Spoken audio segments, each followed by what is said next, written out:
Jua haki zako na Benson Wakoli.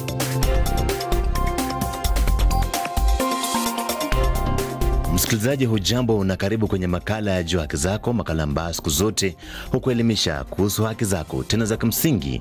Leo shabaha yetu inalenga Jamhuri ya Kidemokrasia ya Kongo, hasa eneo la Mashariki ambapo tunajadili haki za watu wanaoishi na ulemavu.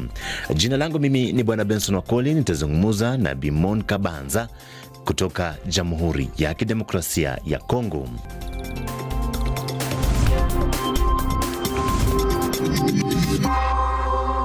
Vita na machafuko ni mzigo mzito kwa kila mwanadamu, lakini kwa watu wenye ulemavu mzigo huu huwa maradufu. Msikilizaji, mashariki mwa Jamhuri ya Kidemokrasia ya Kongo, mamia ya watu wenye ulemavu wamejikuta wakihangaika kuokoa maisha yao kipindi hiki cha vita vinavyoendelea kusheheni eneo hilo. Miji ya Goma, Bukavu, Rushuru na Sake imeshuhudia maelfu wakikimbia makazi yao, lakini kwa wengi wenye ulemavu kukimbia si jambo rahisi. Msikilizaji, wengine wanatembea kwa magongo, wengine hutumia viti vya magurudumu ambavyo kamwe haviwezi kuvuka matope, milima au mabonde. Kwao kila hatua ni maumivu, si ya mwili pekee bali pia ya moyo. Mon Kabanza, mwanaharakati anayetetea haki za binadamu wanaoishi na ulemavu mjini Goma, anaeleza ugumu wanaopitia wakati huu wa vita. Tunashughulika na walemavu wote. Tuko muungano wa shirika za walemavu. Tuna walemavu wenye iko na shida ya mguu au ya mkono, kuna walemavu wa macho, kuna walemavu wenye hawasikii, kuna walemavu hata wa kichwa lakini ni wadogo wadogo, sababu kuna shirika ingine kabambi tunatumika partenaria na hiyo shirika yenye inashughulika sana na kusindikiza walemavu wa akili.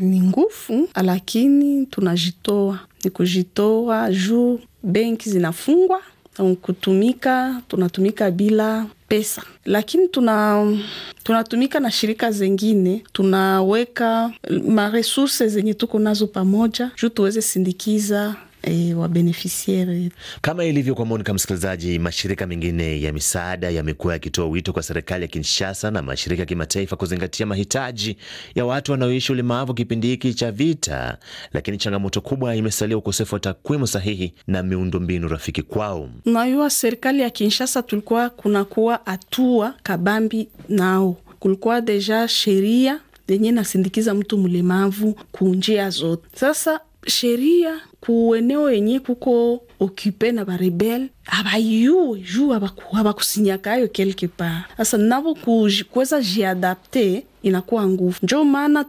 walemavu wa Nord Kivu, Sud Kivu kwenye kuko vita za mingi balipenda nabo baparticipe muile mazungumuzo yenye ko Doha au Washington pour que balete malalamiko yabo kule. Komsa ile maaventure biko nafanya ya kwenda habataelewana, ni juu ingali politiki meba kigusele maspe social ba yugi watu biko wanateseka muile wakati mrefu yenye biko banaacha vide, peut-être kunaweza kuwa ka changement kule ku mazungumuzo ya Doha au ya Washington. Wakumbuke kama kuna walemavu, kuna wanawake, kuna wa vijana wenye wanateseka sana katika vita, babapatie espace, babapatie nafasi wasikilizike juu peut-être malalamiko yabo itashanje kitu mu masikilizano zenye viko amo. Wataalamu wa haki za binadamu wanasema bila kujumuisha watu wenye ulemavu katika sera za misaada na amani, Kongo itasalia nyuma kwenye jitihada za haki kwa wote. Hili likichangiwa na hali ya usalama mdogo mashariki mwa Jamhuri ya Kidemokrasia ya Kongo, walemavu wengi sasa wakikosa kusaidika. Mwanzo mie kama kiongozi wa shirika la walemavu nilifanya miezi 2 nyumbani na niko najifunza ndaanzaje. Kazi yote ilikuwa imesimama. Kuna benye balikuwa bameingia mu terrain bananza tumika, mie nilianza jiuliza ndafanya je. Kila siku simu napigwa, tunapata shida hii. Hakuna jibu yenye niko nayo directement. Juu kwanza sina pesa na walemavu wakiita ni shida zao kwa 100% ni kipesa. Pesa haiko kusema juu iko nazo besoin. Kazi yote yenye nalomba kusindikiza mlemavu inalomba pesa. Ya pili, mie peke nilikuwa na shida ya traumatisme. Vita ilikuwa makali sana. insomnie, maux de tête. Ni nguvu kujikonsantre kukazi. Leo nifanya kazi miezi 2, nikaanza kazi mwezi wa 4. Na mwezi wa 4 nilianza kazi kusogelea walemavu mahali pote waliko. Na hapo nilikuta shida zinakuwa mingi sana dans le sens où kuna mashida zengine za wanawake waliobakwa wenye banabakia na handicap permanent. Donc alibakwa kisha vita inakuya, hospital inamtoshe na murudisha juu kaza wa kuvunjika wakatika mugulu zinakuwa mingi sana. Ule sasa mwenye alipata shida ubakaji anarudia kwabo kunyumba na hakuendelesha etape yote ya reeducation physique isi tunaita kwetu mazoezi juu wanaweza kuwa alipata paralizi, anaweza kuwa alipata ulemavu ingine. Sasa inalombaka bakisha maliza mtunza aanze sasa mazoezi juu arudilie maisha yake ya kawaida. Haikuwezekana na bamingi bakabaki na ulemavu wa maisha. Jua haki zako na Benson Wakoli.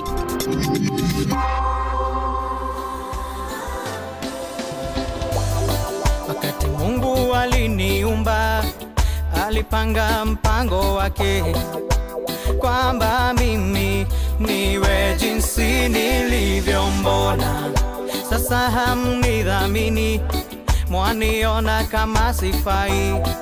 Sikuchagua niwe jinsi nilivyo. Nikitembea barabarani, macho mmenikazia, mbio mwaniondokea, mimi ni kama nyinyi.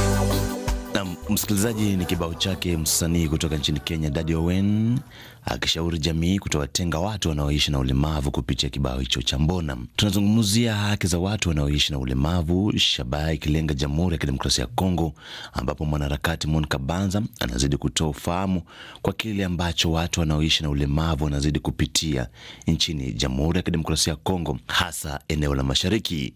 Hii ni idhaa ya Kiswahili ya Radio France International, iwapo ndipo unafungulia redio yako.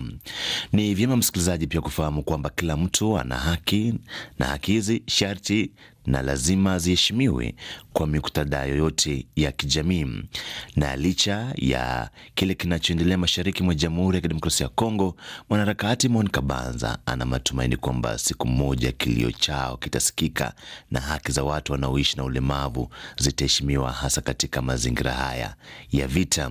Tumeanza kazi tayari, tumeshakutana na walemavu, tulishasikiliza shida zao na nini wanahitaji. Kuna wapartenere wenye wanatusindikiza pole moma Goma, wanatusindikiza mukadre ya kuidentifie ma besoin zenye ba persona handicapé walemavu biko nazo mwi periode. Mezo si kuna wengine kuwafundisha kazi kidogo, surtout aba benye balipata shida ya masasi inamkata mguu, alikuwa mzima na katika mguu hajui atafanya je. Bale njoo tunasaidia vile kumfundisha kazi kidogo. Megisi nilisema shida za walemavu zinahitaji pesa, na ba bailleur biko kidogo, wapana msaada biko wachache mwile secteur. Juu ni secteur handicap haiko urgence ni development. Alors ba bailleur akifika mu development ni ba kidogo, bengine banapiganiaka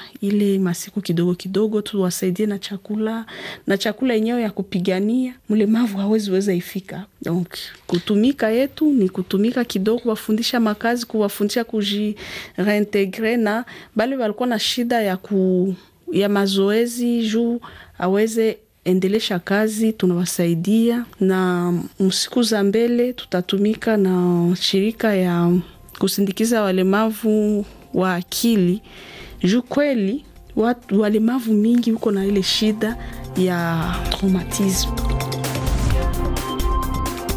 Kama dunia inataka amani ya kweli mashariki mwa Jamhuri ya Kidemokrasia ya Kongo, msikilizaji, basi sauti za watu wanaoishi na ulemavu, zaidi wale wenye mahitaji muhimu, hazipaswi kunyamazishwa au kupuuzwa. Naam, kwa nukta hiyo msikilizaji, makala ya leo ya Jua Haki Zako yanafika kikomo. Jina langu mimi ni Bwana Benson Wakoli. Hadi makala ijayo juma lijalo, kwa heri.